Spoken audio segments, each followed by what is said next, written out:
আমল জানাবেন প্লিজ। আপনাদের সবাই দরকার এটা? ধনী হইতে চান না আপনারা? কি আজব কথা, সবাই দরকার? তাহলে বলবো? আচ্ছা ঠিক আছে, মনোযোগ দিয়ে শোনেন, কিন্তু সিরিয়াস ইস্যু কিন্তু। ধনী হওয়া না হওয়ার ব্যাপার ভাই, ধনী হওয়ার আমল এবং দোয়া এটা জানার আগে ঠিক করতে হবে ধনী হওয়া কাকে বলে। ধনী হওয়া, আমি কিন্তু দোয়া শিখাই দেবো, কিন্তু আমি কথা ঘুরাচ্ছি না কিন্তু আপনারা মনে করেন যে হুজুর ওনার পাশ কেটে যাচ্ছে, না না, আমি দোয়া কিন্তু বলবো, আমল বলবো ইনশাআল্লাহ। কিন্তু তার আগে জানতে হবে ধনী হওয়া কাকে বলছে। একজন গ্রামের মানুষ, তার কাছে শহরে বাসা ভাড়া নিয়ে থাকা, 20-25 হাজার টাকা বেতন একটা চাকরি পাওয়া, এটাই ধনী হওয়া, তাই না? আবার যে শহরে থাকে 20-25 টাকা বেতন পায় বা 30,000 টাকা বেতন পায়, কোনো একটা বাসা নিয়ে থাকতে পারেন, তার কাছে ধনী হওয়ার ডেফিনেশন কি? তার কাছে ধনী হওয়ার ডেফিনেশনটা ফ্ল্যাটের মালিক হওয়া এবং মাসে 50-60 হাজার টাকা হাতে আসে, এটা হলো তার কাছে। আর যে একটা ফ্ল্যাট মালিক এবং এরকম টাকা আসে, তার কাছে ধনী হওয়ার ডেফিনেশন কি? একটা বাড়ি মালিক হওয়া এবং মাস শেষ কয়েকটা ফ্ল্যাট থেকে লাখখানেক টাকা আনসা। আর যে এইটার মালিক, তার কাছে ধনী হওয়ার ডেফিনেশন কি? তার কাছে ধনী হওয়ার ডেফিনেশন হলো বাড়িটা আছে মিরপুরের উত্তরাতে, ধানমন্ডি গুলশানে একটু বাড়ি পড়া, এটা হলো তার কাছে ধনী হওয়ার ডেফিনেশন। আর যে ধানমন্ডি গুলশান থাকে, তার কাছে ধনী হওয়ার ডেফিনেশন কি? তার কাছে ধনী হওয়ার ডেফিনেশন হলো, সংজ্ঞা হলো দুবাইয়ের পাঁচজমারাতে একটা ফ্ল্যাট কিনা। আর যে দুবাইয়ের পাঁচজমারাতে ফ্ল্যাটের মালিক এসে, তার কাছে ধনী হওয়ার ডেফিনেশন কি? তার কাছে ধনী হওয়ার ডেফিনেশন হলো চাঁদে নাকি ফ্ল্যাট বুকিং হচ্ছে, ওখানে টাকা জমা দিতে পারা, এটা হলো তার কাছে কি? ধনী হওয়ার ডেফিনেশন। তাইলে জিনিসটা কি দাঁড়ায় রে? আসলে সবাই ধনী, আসলে সবাই ধনী। প্রত্যেকে তার উপরের দিকে তাকাইলে মনে হয় আমি কি গরিব, আবার নিচের দিকে তাকাইলে মনে হয় আমি ধনী। তাহলে এটা আসলে দৃষ্টিভঙ্গির ব্যাপার, এটা দোয়ার ব্যাপার না। এটা কিসের ব্যাপার? দৃষ্টিভঙ্গির ব্যাপার। আপনাকে আল্লাহ তাআলা 2টা শার্ট দিছে, আপনি মাত্র 2টা শার্ট, একটা ধুইয়া শুকিয়ে আরেকটা গায়ে দেন, আপনি দেখলেন আরে এর 10টা শার্ট। তাহলে ধনী হওয়ার সংজ্ঞা হলো 10টা শার্টের মালিক হওয়া। হুজুর একটা আমল শিখিয়ে দেন যে দোয়া করলে মাত্র 10টা শার্ট হয়ে যাবে। এবার আমি দিলাম আপনাকে একটা দোয়া শিখায়, আপনি দোয়া করে 10টা শার্টের মালিক হয়ে গেছেন, ধনী হয়ে গেছেন। এখনো ধনী হন নাই, কারণ ওই যে দোয়া পড়ে পড়ে পড়ে পড়ে পড়ে পড়ে কষ্ট করে করে 10টা শার্টের মালিক যেদিন হবেন, ওই দিন আরেকজনের সাথে পরিচয় হবে, তার 50টা আছে। কয়টা আছে তার? 50টা। এবার ওইটা দেখার পর আবার এসে হুজুর দোয়া তো আরেকটা লাগবে, এখন শার্ট কয়টা আলাদা দেখছি? 50টা। এবার 50-60 আলার মালিকের দোয়া আপনি নিলেন, নিয়ে আবার পড়লেন 50টা শার্টের মালিক হয়ে গেছেন। ততক্ষণে দেখলেন আরেক বেটা সে শার্ট ফ্যাক্টরির মালিক। তার মানে এটার কোনো শেষ আছে? সৌদি আরবে আমার এক ভাই ছিল, মিজান ভাই নাম, উনি চিনে, টাঙ্গাইল বাড়ি। মিজান ভাই একজন সাধারণ মানুষ।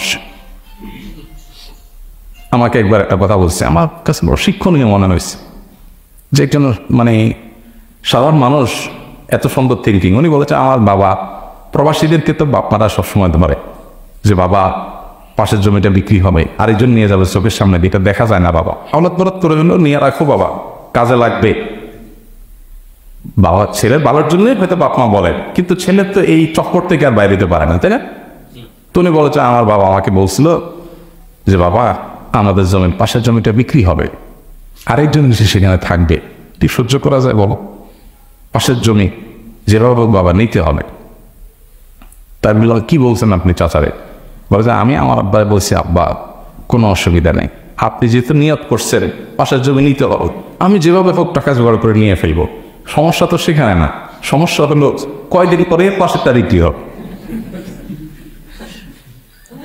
এখন হয়তো উত্তর পাশেরটা বিক্রি হয়েছে, কয়দিন পরে দক্ষিণ পাশেরটা বিক্রি হবে, আবার কয়দিন পরে পূর্ব পাশেরটা বিক্রি হবে, আবার কয়দিন পরে পশ্চিম পাশেরটা বিক্রি হবে, আবার যেটা কিনেছি ওইটার মাসেরটা বিক্রি হবে।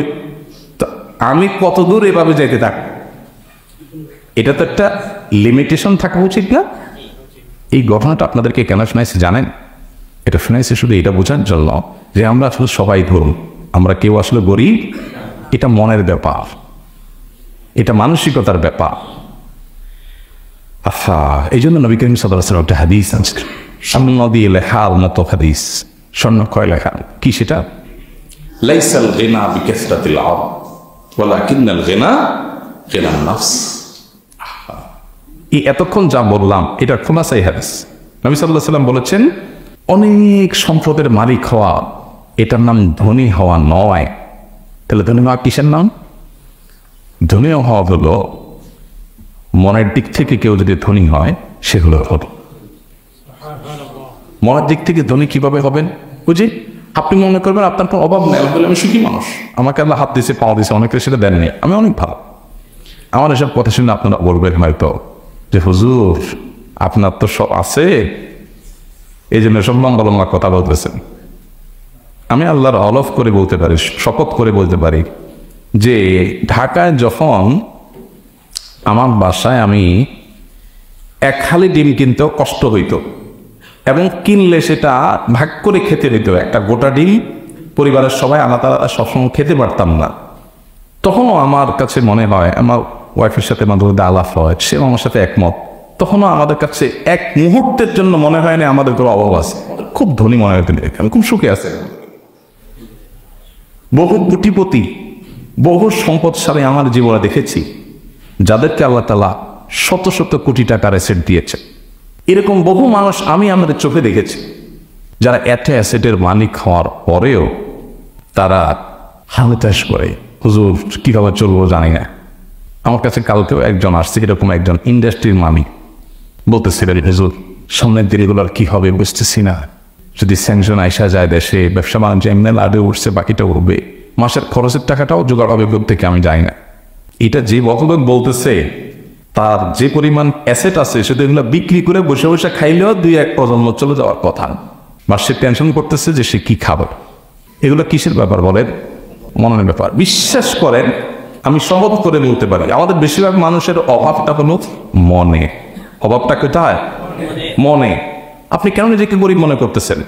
ওর বাড়ি গাড়ি আছে দেখে অনেক সুখী মনে হয়, অনেক বড় লোক মনে হয়, অবশ্যই আপনি অনেক সুখী আছেন, আলহামদুলিল্লাহ, রিল্যাক্স, শুকরিয়া আদায় করেন।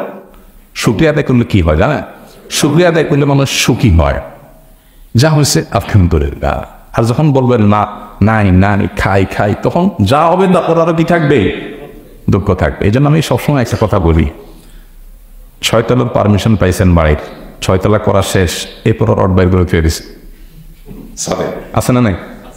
কেন বাইর করছে? না না, আপনি পারমিশন পাবে না, পারমিশন তো শেষ। 6 তলার রড বাইর করে রাখছে কেন? একটু কখনো টাকা পয়সা জোগাড় করতে পারলে একটু ওয়াল করে উপরে একটু টিন দিয়ে ওঠা একটু ভাড়া দিবি। বুঝতে পারছেন? তাহলে এই লোকটা কি অভাবী নাকি ধনী? অভাবী না? তো অভাব আছে না? এখন টাকা নাই বইলে জোগাড় করে দিবে, তাহলে গরিব মানুষ মূলত টান আছে, তাই না? গরিব মানুষ কম। গরিব মানে কি? গরিব শব্দটা আরবি, এর মানে কম, তা কম আছে এখন। আরেকজন কুড়ে ঘরে আছে, হয়তো ভাড়া ঘরে আছে, হয়তো বস্তিতে আছে, মাগা ইনকাম করে আয়সা বাজার থেকে ডাল আলু ভর্তা জোগাড় করে আয়না খায়া তাকে টান দিয়া ঘুম দিছে গীত গাইতে গাইতে। এই লোকটা রড পাইপ করার টেনশনও নাই, আর কিছু বাড়ার টেনশনও নাই। এই লোকটা হলো প্রকৃত অর্থে ধনী। এই কথাগুলো আপনাদের কাছে হয়তো একটু, বিশেষ করে বেকার যুবকরা এসব ওয়াশিং মেজাজটা অনেক বড় হয় যে হুজুর আমল চাইছি আপনার কাছে, এতগুলো কথা শুনে দিলেন আপনি। দেখেন, আমি আবারও বলি, আল্লাহ তাআলাকে সাক্ষী রেখে বলি, যখন আমার বাচ্চাদেরকে ঈদ উপলক্ষে 2টা জামা কিনে দেওয়ার মতো ক্ষমতা বা একটা জামা কিনে দেওয়ার মতো আর্থিক ক্ষমতাও ছিল না, কোনো ঈদে দিতে পারছি, কোনো ঈদে পার নেই, আমি শপথ করে বলতে পারি আমার এক মুহূর্তের জন্য মনে হয় না যে আমি গরিব মানুষ বা আমার নাই। আমি নিজে মানসিকভাবে খুব হ্যাপি এবং খুব প্রফুল্ল এবং খুশি ছিলাম, আলহামদুলিল্লাহ। আপনি যদি সুখী হতে চান, ধনী হতে চান, আপনি যে অবস্থা আছেন আলহামদুলিল্লাহ বলতে শিখেন, উপরের দিকে আল্লাহ নিয়ে নেবেন, না নিলে নাই। আমি যে অবস্থা আছেন শুকরিয়া আদায় করবো, আপনি প্রকৃত সুখী হবে। এই জন্য ভাইরা, নবী করিম সাল্লাল্লাহু আলাইহি সাল্লামের এরকম কোন দোয়া আমি জানি না যে দোয়া তিনি বলেছেন, আল্লাহুম্মা ইন্নী আসআলুকা কাসরাতাল আমওয়ালি ওয়াল আরাদি ওয়াল ফুলুস, আল্লাহ তোমার কাছে অনেক পয়সা, অনেক টাকা, অনেক জমি জমা চাই, এরকম কোন দোয়া আমার জানা নেই। তাহলে কি আছে? নবী সাল্লাল্লাহু আলাইহি ওয়াসাল্লাম আমার কাছে দোয়া করতেন, আল্লাহুম্মা ইন্নী আসআলুকাল আফিয়া ফিদ দুনিয়া ওয়াল আখিরা, আল্লাহ আপনার কাছে সুখ চাই। কি চাই? শান্তি চাই, প্রশান্তি চাই, সুস্থতা চাই, এটা ছিল তার দোয়া। এখন আপনার কি সুখ দরকার না ধনী হওয়া দরকার? বুঝে শুনে বলতেছেন? তাহলে তো আরেক বিপদে পড়বে। আসেন এবার বিপদটা যায়। আমি বিভিন্ন সময় বলি, দুইটা অপশন যদি আল্লাহ তাআলা দেয় এখন, যে একটা ব্লাঙ্ক চেক দেওয়া হবে তোমাকে, ব্লাঙ্ক চেক, সিগনেচার করা খালি চেক, ফিগার তুমি বসায় নিবা, 10 কোটি, 20 কোটি, 50 কোটি, 100 কোটি, যা মনে চায় ফিগার তুমি বসায় নেবা, এবং এটা দিয়ে তুমি গাড়ি, বাড়ি, ফ্যাক্টরি বহুত কিছু করতে পারো।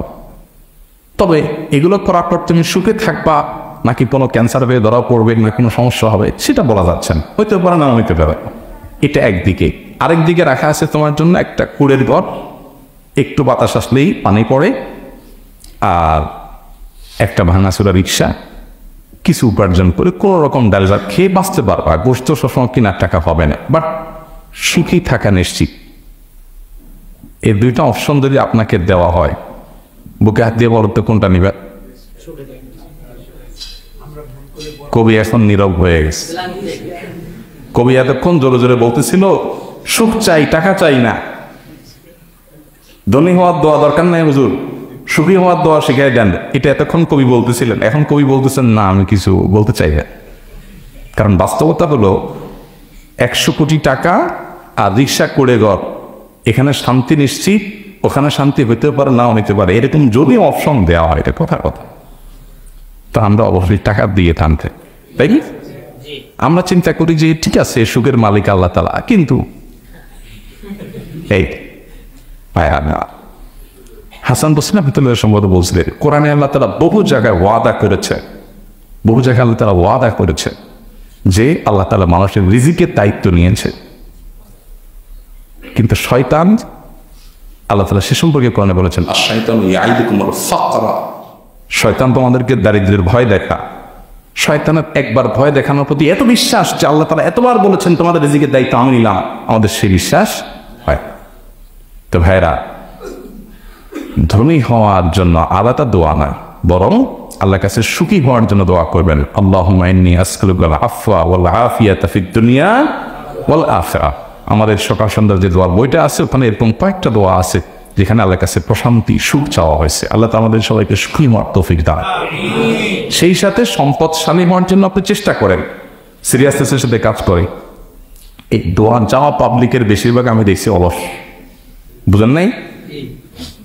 এই লোকটার এখন নিয়ে আসেন যে প্রশ্ন করছে, আইনে আমি একটা দোকানে চাকরি দিই, ভাই কাজ করেন, সকাল থেকে সন্ধ্যা পর্যন্ত ডিউটি করেন, 2 দিন বেশি 3 দিন করে বলবে ভাই এটা কি সম্ভব, পারা যা, একটু দোয়া দায়ী শিখে দেন না। বুঝেন নাই? পোলাপান যেগুলো ফাঁকিবাজ, পড়ালেখা করবে না, ওইগুলা পরীক্ষা আগে থেকে যাবে, হুজুর কলমটা পড়ে দেন, আগের দিন বসে বসে মোবাইল টিপসি, এখন আপনি কলমে ফুদিয়ে দেন, আমি লিখে যেতে যাব। হাসির জিনিস না ও যুবক, এটা ইসলাম না। ইন্নাল্লাহা ইউহিব্বু ইযা আমিলা আহাদুকুম আমালান যে কাজ করবেন সিরিয়াসনেসের সাথে করবেন, আপনি আপনার কাজে সর্বোচ্চ আন্তরিক হবেন, প্রফেশনাল হবেন, পেশাদারিত্ব দেখাবেন, হালাল উপার্জন করা ইবাদত, আপনি সেই নিয়তে কাজ শুরু করবেন, আল্লাহ তাআলা আপনার জীবনে বরকত দেবেন ইনশাআল্লাহ। আজ যদি বরকত নাও দেয়, হাতে মরলেও লাখ, বাঁচলেও লাখ, আপনি যে চেষ্টা করছেন এই পুরাটাই আমল হিসাবে গণ্য হবে ইনশাআল্লাহ। আল্লাহ আমাদেরকে তৌফিক দান করুন। রাগ করেন নাই তো দাদা, যে এক কথা বললে কত কথা শুনেলে মৌলবী।